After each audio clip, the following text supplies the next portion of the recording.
Hi, I'm Kenny Colbert. Thanks for joining me for coffee today. There's an interesting wage and hour scenario that sometimes takes place in the workplace. And this is when you have an employee who's working at two separate jobs in a week at two separate rates of pay. And the question arises, how do you pay overtime to this employee?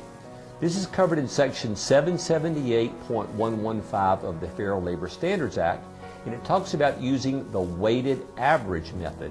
So you would use the weighted average of the two rates of pay to determine the overtime rate.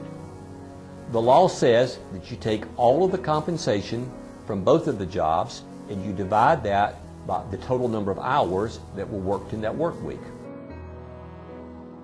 Let's look at an example of how this works. Suppose you have an employee who earns $15 per hour and he works 40 hours in a work week.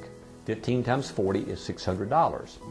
Well, suppose this employee is doing a second job and you want to pay this employee $12 an hour for that job, and he only works 10 hours per week in that second job.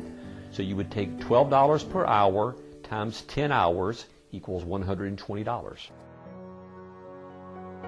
You would add the total compensation, which is $600 plus $120, and that equals $720 for the week. You would divide that by the 50 hours worked in a week, and that comes out to be $14.40 per hour. That is the regular rate of pay. Now you've already paid the employee the time, which is $14.40. You need to pay the half, because remember, you always have to pay time and a half for overtime. So $14.40 an hour divided by 2 is $7.20 an hour. $7.20 an hour times the 10 hours of overtime equals $72. You add the $72 of overtime back into the $720 of regular wages, and that equals $792 earned for the week. So as you can see, you're taking the weighted average of the job that pays $15 an hour and the job that pays $12 an hour. You're combining those to come up with your rate of pay. In the summer months, you probably have employees who are taking vacation, you have employees who are away from work, and you may have employees who you have to double up to do multiple jobs in order to get your work done.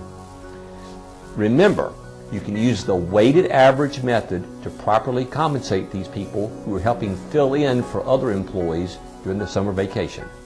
If you have any questions, call us here at the Employers Association. Thanks.